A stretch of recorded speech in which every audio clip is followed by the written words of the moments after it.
So, staying with nitrous oxide, what action did you take on the misuse of nitrous oxide as chief pharmacist at the Royal Pharmaceutical Society? And how did things work out? Actually, we were very successful.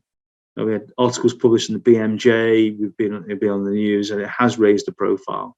I mean, it was a little bit ironic that one of the changing points, what kind of triggered more debate, was the environmental issue, because councils were getting really fed up and seeing all these canisters everywhere. And so that kind of drove it, and some Labour MPs and government MPs also said, yeah, let's stop this, because actually there's a cost associated with cleaning up after individuals. It wasn't cheap to do so. But actually the impact on young children or young people, I think, was quite marked, because it is heavily abused. Now, a useful end to this conversation is, I have a bottle of Coke in my hand, as you can see. Unfortunately, recently, I have just found large canisters of nitrous oxide, bigger than this bottle of Coke, lying on the streets in London and in Manchester. What's happened is it's now jumped a level in terms of abuse. That's what I call the industrial scale. I mean, there was talk of nitrous oxide cylinders being stolen from hospitals, the very big ones, and they were stolen, and there's been reports of that. But when I saw these kind of Coke-sized bottles of nitrous oxide just laying on the floor in and around Manchester, Liverpool, London, that really worries me, because it means there's been an escalation in its use, and you'll see that. So, my mission was to advise parents of young kids, when you see these little silver ampules on the street, we've all seen them, that's being misused.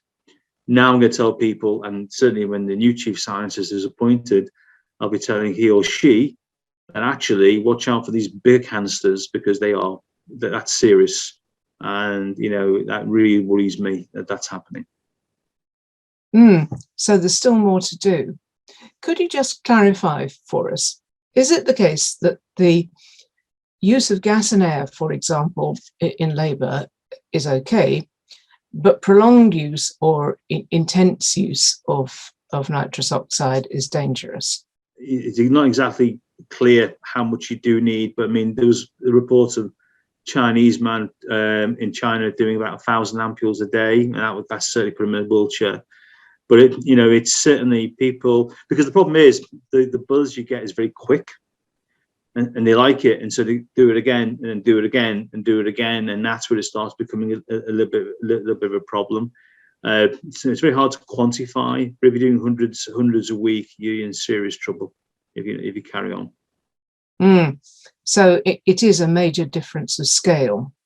What is the legal status of nitrous oxide? Can anybody buy it? Well, they can. I mean, if they're using, the problem is, well, you hear about the discussion. You hear some suppliers who were supplying 30,000 ampules to an individual, not checking what was being used for. Now, if that individual's in the food business, is supplying Costa Coffee for their machines, clearly that's a legitimate use. But at the moment, the requirement is to check if they're over 18, some kind of proof of ID. But it's not what I call substantial. We were looking for proper checks, proper photo ID, and restricted access unless they could actually prove a legitimate industrial use. That's what we were pushing for. We thought there were very simple things you can do. I think it's got better than it has been, to be fair. But to me, you can still go and buy them, and I think that's wrong.